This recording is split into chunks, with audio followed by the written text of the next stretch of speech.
Hello, this is Bill Baxter. I'd like to give you a quick tour through my website and talk to you about the project management training that we do at Project Road Training in primarily PMP exam prep, but we can also do some customized training as well.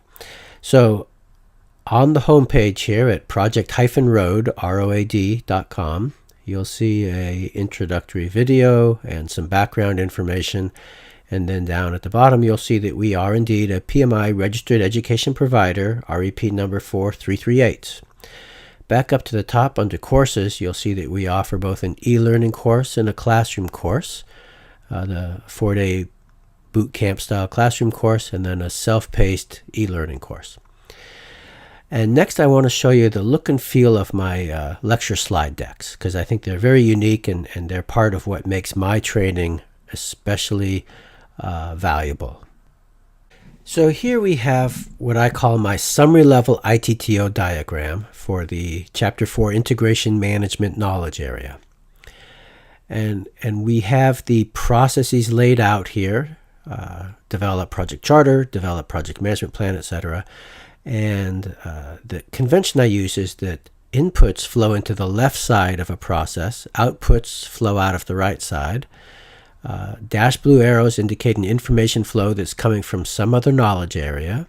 Solid orange arrows indicate an information flow that's flowing between processes within this knowledge area. And then in the lectures, what I do is I go through an incremental build and talk about the information flows and the processes, how they work together, how this all makes sense.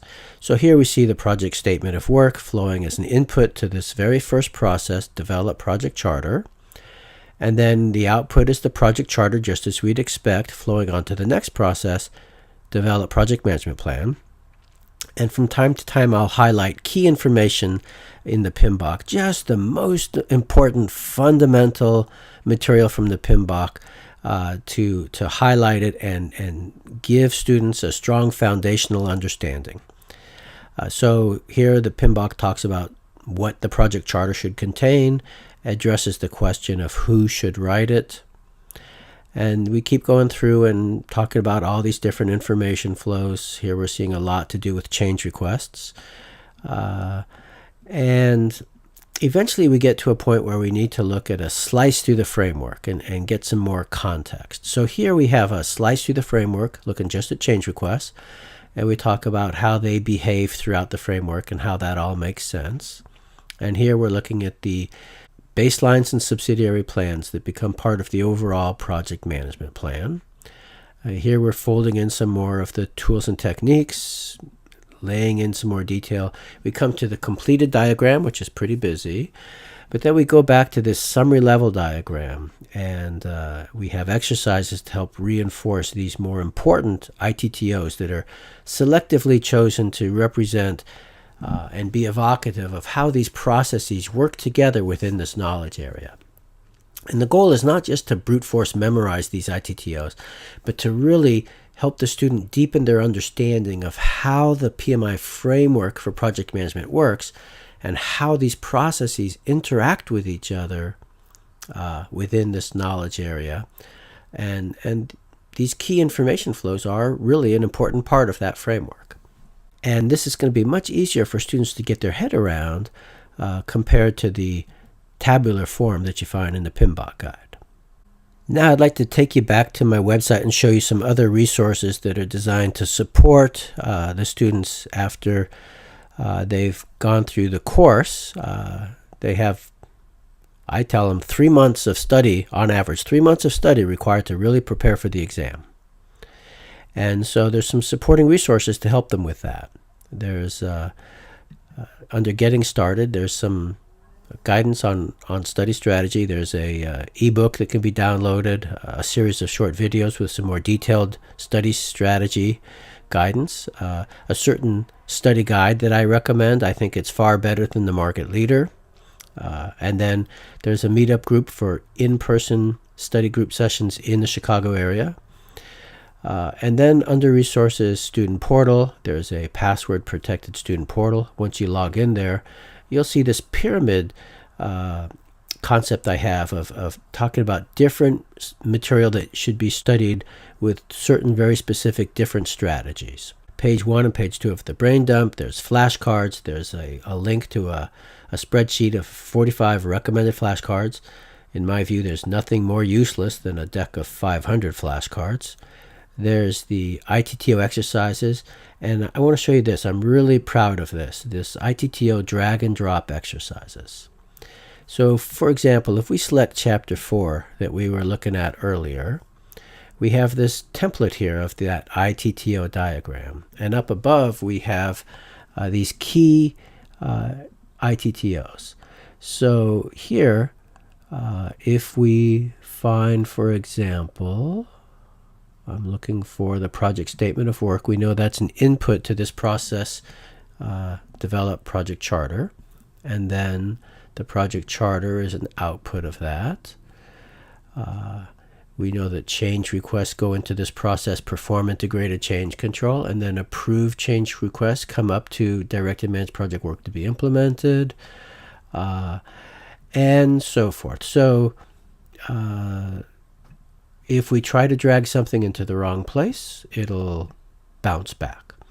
So this gives students a way to interactively build up their memorization of these more important ITTOs, but really the key point of this is to complete it and then meditate on it and deepen their understanding of how these processes work together, and the information flows are part of that framework, but it's really to deepen understanding of how the PMI framework actually works. But my students tell me they love these exercises, that they find them really helpful. Next, I'd like to show you what my e-learning course looks like. So when students have purchased my e-learning course, they can always get back to it by just following the click path as though they were going to purchase it again. And they'll come to a login screen where they can now log in.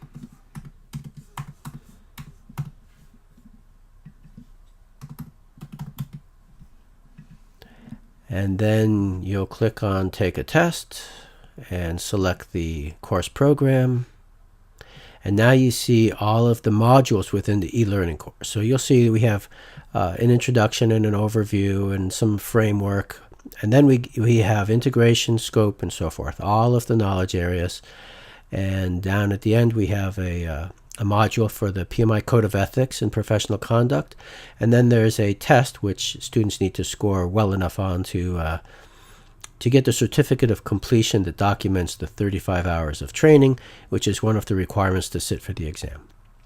And in here also there's modules on schedule network diagrams and earned value management. Some really good deep dives into both of these areas that just about everybody needs extra help on. So that's what the e-learning course looks like. If we select integration, for example, what we'll see here is that, and we need to say start this lesson. What we'll see here is that we have 6 video segments, and these are going to replicate the lecture portion of my classroom course really closely, actually.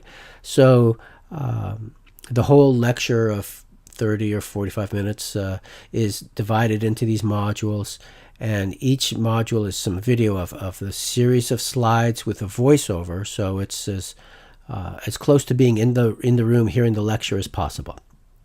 Just aren't able to ask questions.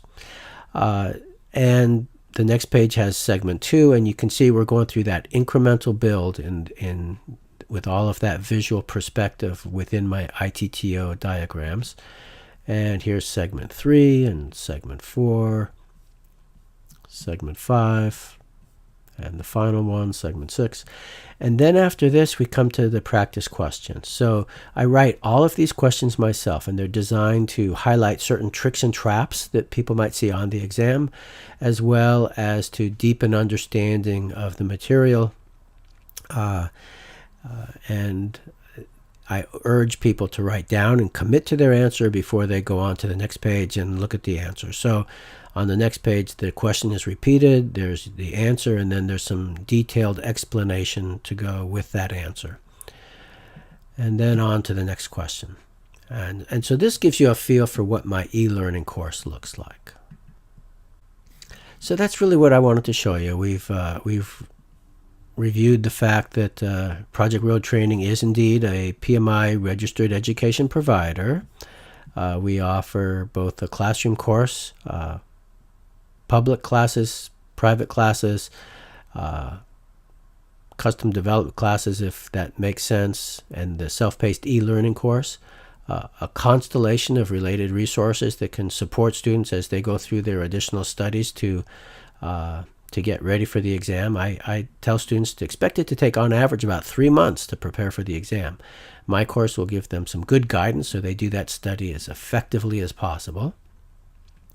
Under About Us course reviews, you'll see a bunch of nice testimonials from students who've gone on to pass their PMPs. And under Contact Us, you'll see our contact information, email, telephone number, there's a contact form.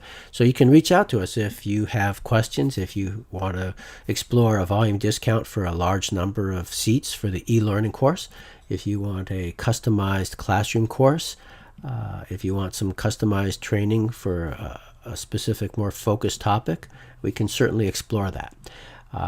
Very much available and interested in talking to you about how I can help you. Thank you.